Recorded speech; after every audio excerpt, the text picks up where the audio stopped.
2025년 한 90세 노인이 가석방을 신청합니다. 석방되면 원하는 게 있냐는 질문에 그는 이렇게 답했습니다. 지하실이 있는 집을 달라. 이 남자의 이름은 요제프 프리츠. 24년간 자신의 친딸을 지하실에 가두고 7명의 아이를 낳게 한 인물입니다. 종신형을 선고받은 지 16년, 그는 지금 다시 세상 밖으로 나오려 하고 있습니다. 그런데 여기서 소름 끼치는 건 그가 여전히 자신이 잘못한 게 없다고 믿고 있다는 겁니다.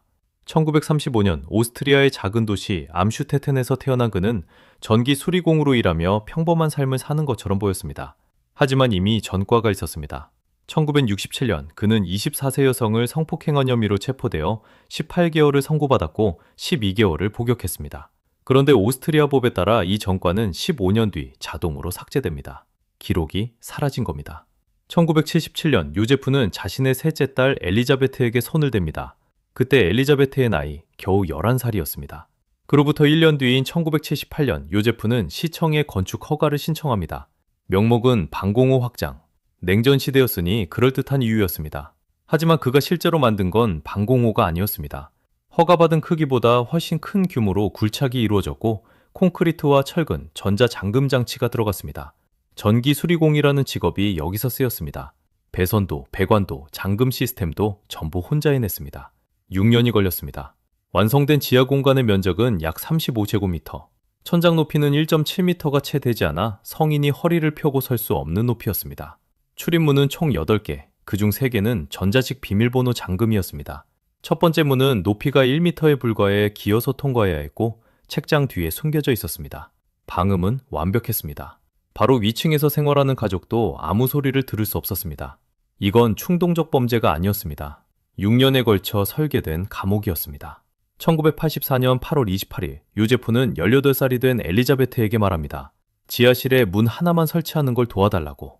딸이 아버지의 부탁을 거절할 이유는 없었습니다. 엘리자베트가 지하로 내려가자 요제프는 약물로 딸을 기절시켰습니다. 그리고 8개의 문이 닫혔습니다. 이 지하실에서 24년이 흘렀습니다. 엘리자베트가 사라진 직후 요제프는 딸에게 편지를 쓰게 합니다. 사이비 종교에 빠져서 집을 떠난다는 내용이었습니다. 이 편지는 독일 국경 인근 브라우나우에서 발송된 것처럼 위장되었습니다.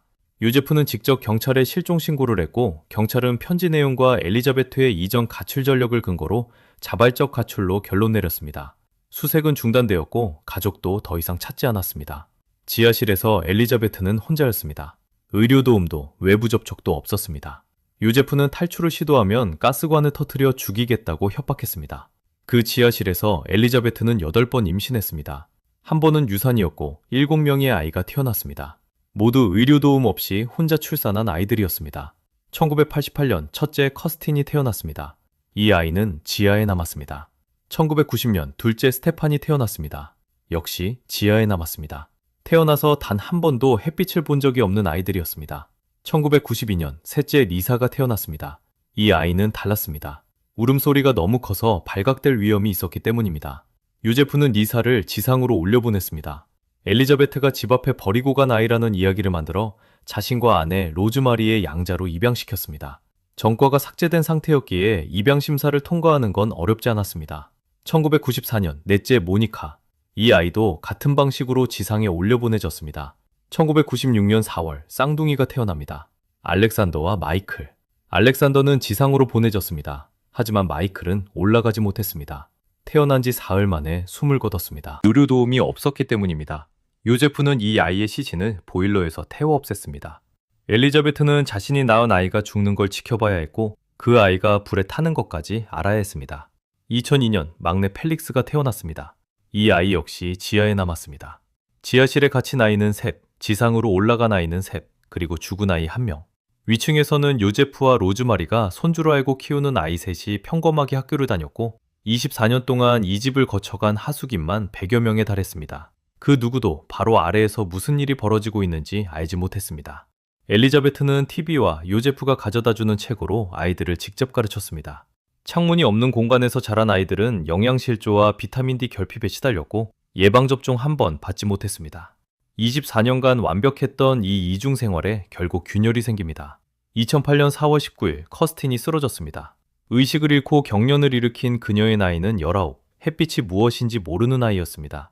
요제프는 커스틴을 병원 앞에 데려다 놓았습니다.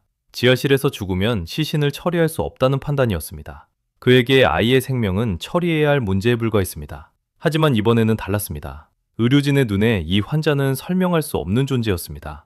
19살인데 주민등록이 없었습니다. 비타민 D 수치는 장기간 햇빛에 노출되지 않은 사람의 것이었습니다. 옷주머니에서는 짧은 쪽지 하나가 나왔습니다. 그리고 보호자를 자처한 노인의 설명은 앞뒤가 맞지 않았습니다. 의사가 경찰에 신고했습니다. 경찰은 수십 년 전 종결된 엘리자베트 프리츠 실종 사건을 다시 꺼냈습니다. 수사망이 좁혀지자 유제프는 엘리자베트와 스테판, 펠릭스를 지상으로 데려왔습니다. 24년 만에 딸이 돌아왔다고 거짓말했습니다. 하지만 경찰은 이미 알고 있었습니다. 엘리자베트는 경찰에게 단 하나의 조건을 걸었습니다. 다시는 그를 만나지 않게 해달라. 이 약속을 받은 뒤에야 그녀는 입을 열었습니다. 42살의 엘리자베트는 11시간 동안 증언했습니다. 18에 시작된 감금, 혼자 감당한 7번의 출산, 죽은 아이, 갈라진 가족, 24년간 단 한 번도 밖으로 나가지 못한 삶, 그 모든 것을 처음으로 말했습니다. DNA 검사 결과가 나왔습니다. 자녀 전원이 요제프와 엘리자베트 사이의 아이임이 확인됐습니다. 2008년 4월 26일 요제프 프리츠는 체포됐습니다. 그는 법정에 섰습니다. 2009년 3월 장크트 펠텐 법원. 요제프 프리츠는 살인, 노예와 강간, 근친상간, 감금 5가지 혐의로 기소됐습니다. 배심원은 만장일치로 유죄를 선고했습니다. 형량은 종신형, 15년간 가석방이 불가능한 오스트리아 법정 최고형이었습니다. 변호 측은 이렇게 말했습니다. 그는 괴물이 아닙니다. 크리스마스에 지하실에 트리를 가져다 줬습니다. 법정은 이 변명을 일축했습니다. 그런데 이야기는 여기서 끝나지 않았습니다. 2024년 요제프는 치매 진단을 받고 일반 교도소로 이송됐습니다. 그리고 2025년 2월 새로운 가석방 항소를 제출했습니다. 변호 측은 주장합니다. 90세 치매 노인이 사회적 위험이 될 수 없다고. 석방되면 원하는 게 있느냐는 질문에 그는 이렇게 답했습니다. 지하실이 있는 집을 달라. 그리고 석방되면 환호하는 군중이 악수를 청할 것이라고 믿고 있다고 했습니다. 영국으로 이민을 가고 싶다는 희망도 밝혔습니다. 영국 내무장관은 공개적으로 거부했습니다. 이 괴물은 절대 영국에 들어오지 못할 것이라고. 90세가 된 지금도 그는 자신이 잘못한 게 없다고 믿고 있습니다. 엘리자베트 프리츠는 현재 60살입니다. 이름을 바꾸고 경찰 보호 아래 오스트리아 북부의 비공개 마을에서 살고 있습니다. 6명의 자녀와 함께.